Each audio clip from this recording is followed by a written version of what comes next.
जानते हैं डायनासोर का अंत और इंसानों का जन्म कैसे हुआ। जब हमारी इस धरती पर इंसानों का दूर दूर तक कोई नामो निशान नहीं था, कोई वजूद नहीं था, तब करीब 6.5 करोड़ साल पहले हमारी इस धरती पर डायनासोरों का राज हुआ करता था। इन दैत्यकार और विचित्र डायनासोरों ने करीब 14 करोड़ सालों तक हमारी इस दुनिया पर राज किया और इसी धरती पर अपने हक की अनेक लड़ाइयाँ लड़ी।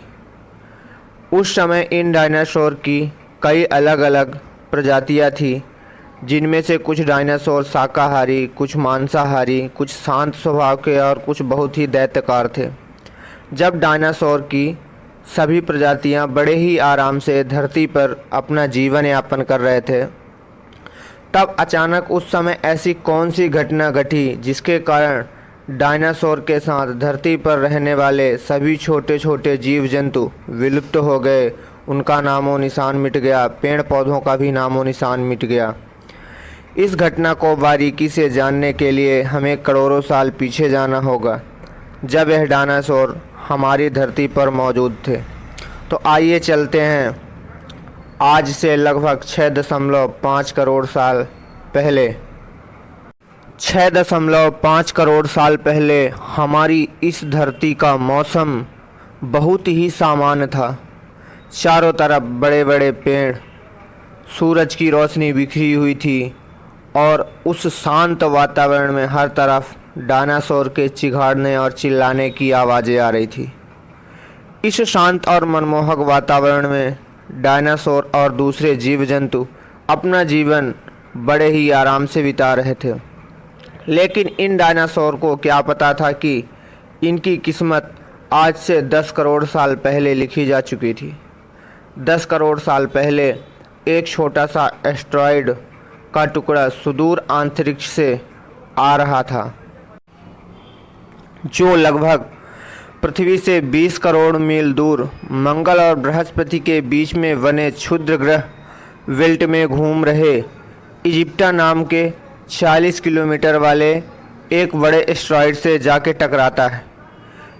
इसका टकराव उस बड़े एस्टेरॉयड की दिशा बदल जाता है और 40 किलोमीटर वाला यह बड़ा एस्टेरॉयड क्षुद्र ग्रह बेल्ट से निकलकर सीधे पृथ्वी की ओर 22,000 मील प्रति घंटे की रफ्तार से बढ़ने लगता है। जब यह एस्टेरॉयड पृथ्वी से 3,84,000 किलोमीटर की दूरी पर था, तब शायद डायनासोर का अंत हमारे पृथ्वी से नहीं होता। यदि वह एस्टेरॉयड पृथ्वी से न टकराकर पृथ्वी के उपग्रह चंद्रमा से टकराता, लेकिन नियति को भी शायद कुछ और ही मंजूर था, इसलिए यह बड़ा एस्टेरॉयड चांद के बहुत नज़दीक से गुजर गया।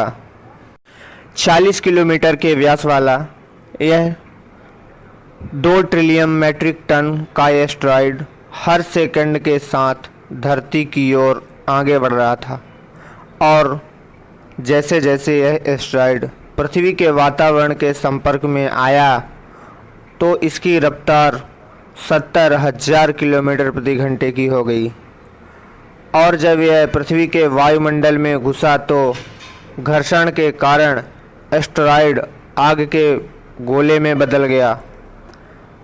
यह धरती की ओर इतनी तेज़ी से आगे बढ़ रहा था कि सिर्फ 4 मिनट में अटलांटिक ओशियन को पार कर लिया। आग के गोले में तब्दील हो चुके यह एस्टेरॉयड की चमक इतनी ज़्यादा था कि धरती पर मौजूद सभी जीव जंतु उसे देख नहीं पा रहे थे और उसकी गर्मी को महसूस कर रहे थे। अगर यह एस्टेरॉयड ज़मीन से न टकराता, पानी में गिरता, तो शायद डायनासोर का अंत नहीं होता, लेकिन ऐसा नहीं हुआ और कुछ ही क्षण में यह एस्टेरॉयड मैक्सिको की खाड़ी के पास ज़मीन से जा टकराता है। यह एस्टेरॉयड इतनी खतरनाक थी कि जिसके बाद लगभग 35,000 डिग्री सेल्सियस की ऊर्जा वाला एक भयंकर विस्फोट होता है और यह धमाका बहुत बड़ा हुआ, इतना बड़ा कि यह लगभग 20 हाइड्रोजन बम के बराबर था। ये विस्फोट इतना शक्तिशाली था, इसके टकराते ही धरती पर मौजूद धूल, पत्थर और लाखों टन की धातु अंतरिक्ष में चली गई। टकराव वाली जगह पर 180 किलोमीटर चौड़ा और 20 किलोमीटर गहरा गड्ढा बन गया।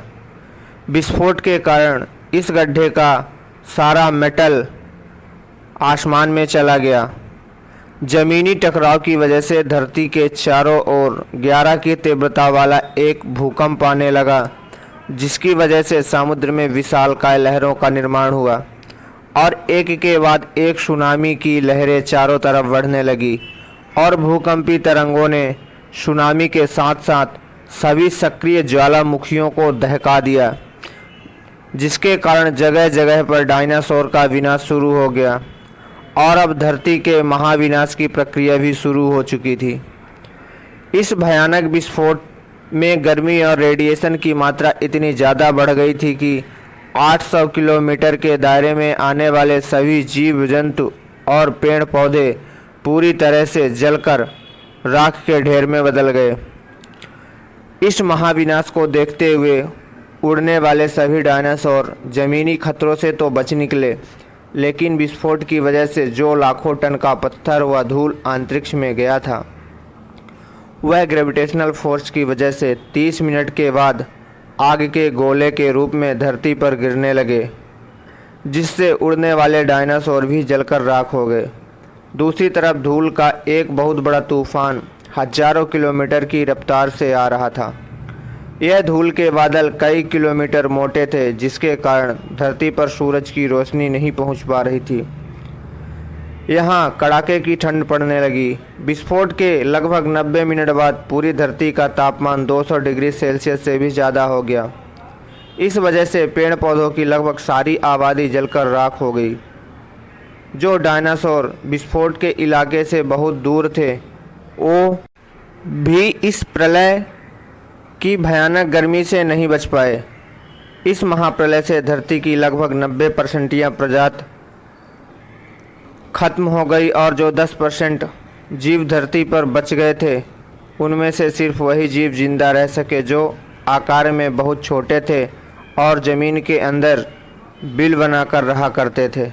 इस महाप्रलय में लगभग सभी पेड़ पौधे जलकर राख हो गए थे, जिसके कारण यहाँ जो और विशालकाय जीव जीवित बच गए, उन्हें भरपूर मात्रा में खाना पीना न मिलने की वजह से भुखमरी के कारण वह बड़े जानवर ज़्यादा दिन तक नहीं जीवित रह सके। लेकिन यह महाविनाश और डायनासोर का अंत किसी अन्य जीव की एक छोटी प्रजाति के लिए सुनहरा अवसर था, और वे थे मैमल्स। मैमल्स बहुत ही छोटे स्तनधारी जानवर थे जो महाप्रलय में बच गए थे।